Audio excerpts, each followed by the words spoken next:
જય શ્રી કૃષ્ણ મિત્રો, મારું ગુજરાતી કિચનમાં આપનું સ્વાગત છે. ફ્રેન્ડ્સ, હવે વાર તહેવાર બધા જ નજીક આવે છે અને વ્રત પણ બધા જ ચાલુ થઈ ગયા છે.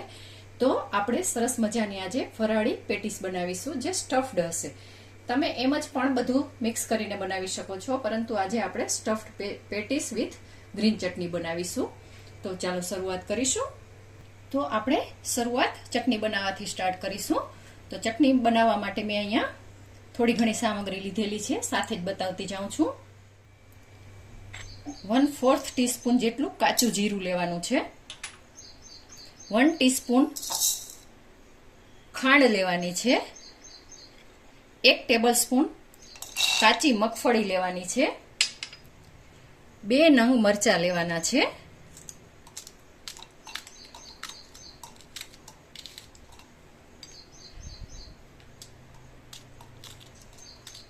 તમારું મરચું બહુ તીખું હોય તો તમે 1 નંગ લઈ શકો છો.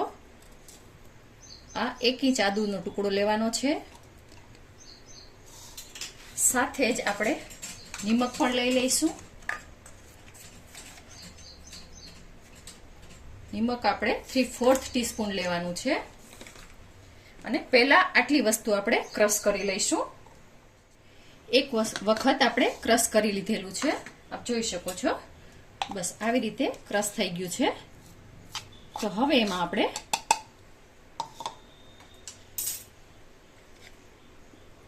10 થી 12 નંગ ફુદીનાના પાન છે. 1/4 કપ ધાણા ભાજી આપણે સમારેલી લેવાની છે અને દાંડી સહિત લેવાની છે. સાથે જ આ અડધું લીંબુ છે એને પણ આપણે નીચવી દેવાનું છે. હવે એમાં 1 ચમચી ઠંડુ પાણી એડ કરવાનું છે, અથવા તો 1 બરફનો ક્યુબ એડ કરી અને આને આપણે ફરીથી ક્રશ કરી લઈશું. ચટણી આપણી સરસ મજાની વટાઈ અને તૈયાર થઈ ગઈ છે. તો આને આપણે નીકાળી લઈશું. હવે આપણે ઉપરનું પડ એટલે કે આઉટર લેયર બનાવી દઈશું. તો એના માટે મેં અહીંયા 3 નંગ બટેટા જે મીડિયમ સાઇઝના હોય એના નાના પીસ કરી અને બાફી લીધેલા છે. અને પાણીનો ભાગ ન રહે એવી રીતે આપણે બાફવાના છે. કુકરની અંદર એક બીજું વાસણ મૂકી અને બટેટાને બાફવાના છે કે જેથી કરીને પાણીનો પોર્શન આની અંદર ન રહે. તો આ 3 નંગ છે, એમાંથી હું હાફ નંગ છે એ અલગથી નીકાળી દઉં છું અને આ આટલું છે એને હું સારી રીતે ખમણી લઉં છું. આ આપણા બટેટાને સરસ એવા આપણે ખમણી લીધેલા છે. ખમણવાથી એક સરખું સ્મૂથ આપણું આઉટર લેયર તૈયાર થાય એટલા માટે જ ખમણા છે. હવે આમાં થોડી એવી ધાણા ભાજી આપણે એડ કરી દઈશું. સાથે જ આ શેકેલ જીરુંનો પાવડર છે એ 1/4 ટીસ્પૂન જેટલો એડ કરીશું. મરી પાવડર છે એ પણ 1/4 ટીસ્પૂન જેટલો એડ કરીશું.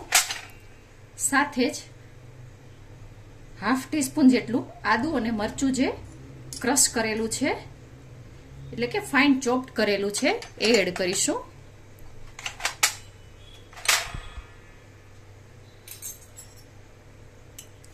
સરસ મજાની પેટીસ ખાટી મીઠી થાય એ માટે 1 ટીસ્પૂન જેટલો આપણે આમચૂર પાવડર એડ કરીશું. તમને ગમે તો તમે લીંબુ પણ અહીં એડ કરી શકો છો. અને ખાંડ છે એ બિલકુલ થોડી એવી નાખવાની છે, ખાલી કલર પકડવા માટે. આઉટર લેયરમાં આપણે આટલું એડ કરવાનું છે. અને સાથે જ તમારી પાસે સિંગોડાનો લોટ હોય તો તમે 2 થી 3 ટેબલ સ્પૂન જેટલો એ પણ એડ કરી શકો છો. અહીંયા મારી પાસે તપકીરનો લોટ છે તો હું અહીંયા 4 ટીસ્પૂન જેટલો એડ કરું છું. અને આ બધું જ આપણે સારી રીતે મિક્સ કરી લઈશું. જુઓ ફ્રેન્ડ્સ, હવે આપણને આઈડિયા આવી ગયો છે કે આપણું મિશ્રણ કેટલું છે. હવે આપણે આમાં નિમક એડ કરીશું. નિમક આપણે 1/4 ટીસ્પૂન જેટલું જ એડ કરવાનું છે. અને આ સિંધવ નિમક લીધેલું છે જે ફરાળી મીઠું આવે છે એ છે. એટલે નિમકને હંમેશા આપણે પાછળથી જ એડ કરવાનું કે જેથી કરીને આપણને ખ્યાલ આવે કે આપણું મિશ્રણ કેટલું તૈયાર થશે. તો આને સારી રીતે મિક્સ કરી લઈએ. જુઓ, આ આપણું મિશ્રણ તૈયાર થઈ ગયું છે. તો આને આપણે સાઈડમાં મૂકીશું અને હવે સ્ટફિંગ બનાવીશું. તો સ્ટફિંગ માટે પણ આપણે અહીંયા એક પ્લેટ લીધેલી છે. સાથે જ અહીંયા કોપરાનું છીણ લીધેલું છે. તમે લીલું કોપરું લઈ શકો છો. મારી પાસે આજે અવેલેબલ નથી તો મેં અહીંયા સૂકા કોપરાનું ખમણ લીધેલું છે. રિઝલ્ટ સેમ જ આવે છે એટલે ચિંતા કરવાની નથી. ધાણા ભાજી આપણે લેવાની છે. ધાણા ભાજી 1 ટેબલ સ્પૂન લઈશું.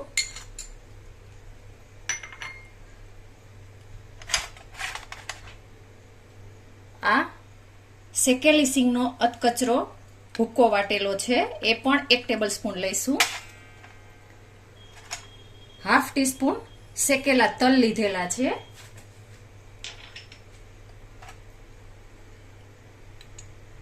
થોડા એવા તીખા મરચા, અમારા ઘરમાં થોડું તીખું વધારે ખવાય છે એટલે આ એકદમ તીખું મરચું છે એટલે મેં આમાં થોડું એવું નાખેલું છે. તમે અવોઇડ કરી શકો છો. આદુ મરચાની પેસ્ટ લીધેલી છે. સ્ટફિંગ એકદમ સ્ટ્રોંગ અને ટેસ્ટી હશે તો જ આપણું આ પેટીસ છે એ ખૂબ સરસ થશે. 1/4 ટીસ્પૂન જેટલા મરી પાવડર છે. શેકેલ જીરુંનો પાવડર છે એ પણ 1/4 ટીસ્પૂન આપણે લઈશું.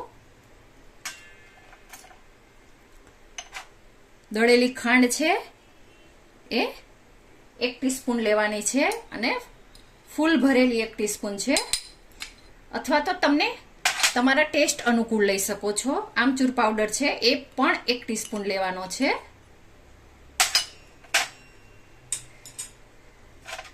અહીંયા 5 નંગ કિસમિસને મેં કાપીને રાખેલી છે. સાથે જ 3 નંગ કાજુને પણ કાપીને રાખેલા છે. આ બધું જ ઓપ્શનલમાં છે, તમે અવોઇડ પણ કરી શકો છો. અને આ દાડમના દાણા છે 1 ચમચી જેટલા. અને આપણે જે આ બટેટું રાખેલું હતું એ પણ આમાં સાથે આપણે મેશ કરી લઈશું અને સ્વાદ મુજબ નિમક એડ કરી દઈશું. અહીંયા હું હાફ ટીસ્પૂન જેટલું એડ કરું છું અને આ બધું જ સરસ એવું આપણે મિક્સ કરી દઈશું. જુઓ ફ્રેન્ડ્સ, સરસ રીતે આપણે મિક્સ કરી દીધું છે.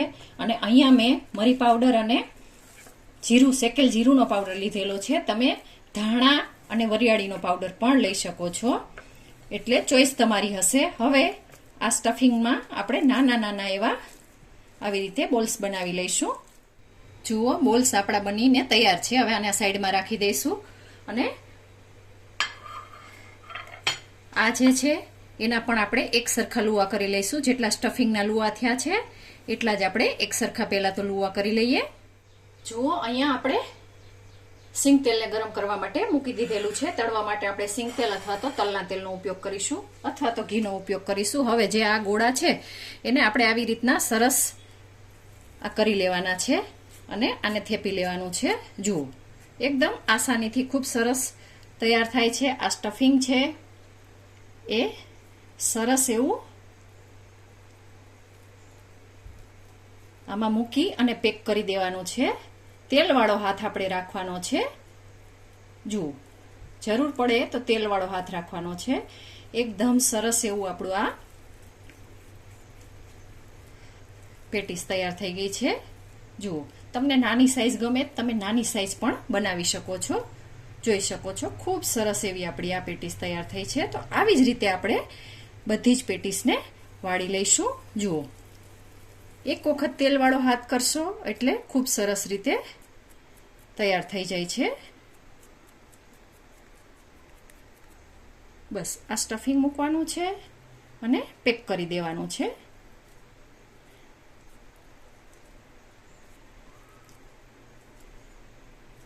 ખૂબ ટેસ્ટી લાગે છે, તો એક વખત ચોક્કસ ટ્રાય કરવા જેવી ખરી. અને આમાં તેલનો પોર્શન રહેતો નથી, ઝડપથી બની જાય છે અને બધાને ખૂબ જ ભાવે છે. જુઓ, બસ આવી રીતે આપણે બધી તૈયાર કરી લઈશું. આપણી આ બધી જ પેટીસ છે એ આપણે સરસ વાળી અને તૈયાર કરી લીધેલી છે. હવે ખુલશે જ નહીં છતાંય આપણે જે લોટ લીધેલો છે એ થોડો બચાવીને રાખ્યો તો હવે એમાં આપણે આને એક વખત બસ આવી જ રીતે આછી આછી રગદોળી અને તૈયાર કરી લેવાની છે. જુઓ, એટલી સરસ આપણું સ્ટફિંગ થયું છે અને આઉટર લેયર થયું છે જેથી કરીને ખુલશે જ નહીં. છતાં એક વખત આપણે આવી રીતે કરી લઈએ. અને જો તમારે એક વખત પહેલી વાર બનાવતા હોય તો આઉટર લેયર છે એક વખત ગરમ તેલમાં સેજ ચેક કરી લેવાનું મૂકીને.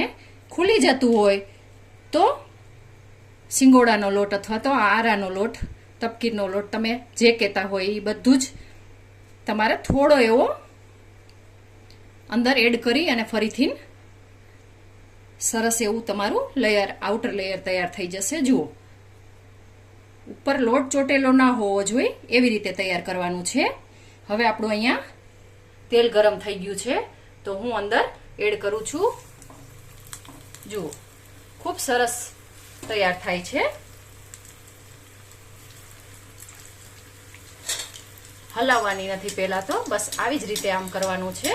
અને આપણે મીડિયમ ટુ હાઈ ગેસે આને તૈયાર કરવાની છે, કારણ કે અંદરનું પણ સ્ટફિંગ છે એ આપણું બધું જ પાકેલું છે, આઉટર લેયર પણ પાકેલું છે. અને તમે જોઈ શકો છો આસાનીથી ચોઈટા વગર એકદમ સરસ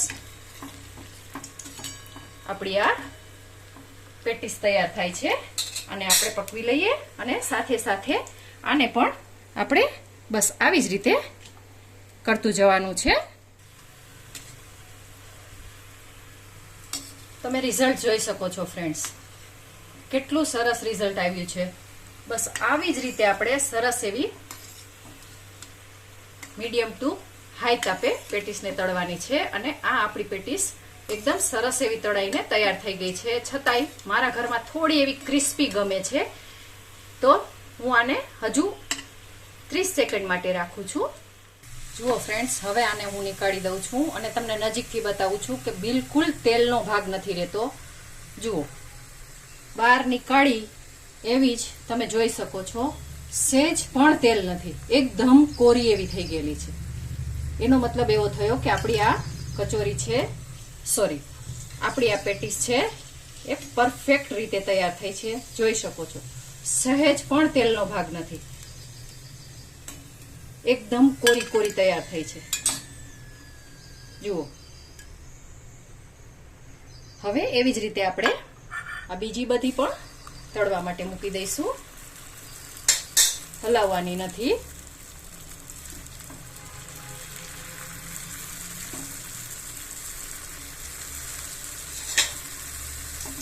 બસ આવી જ રીતે આપણે ઉપર તેલ પહોંચે એટલું કરી દેવાનું છે અને આને પણ તળી લઈએ. ફ્રેન્ડ્સ, આ પણ એટલી સરસ રીતે આપણે તળી લીધેલી છે અને સુગંધ એટલી સરસ આવે છે કે ના પૂછો વાત.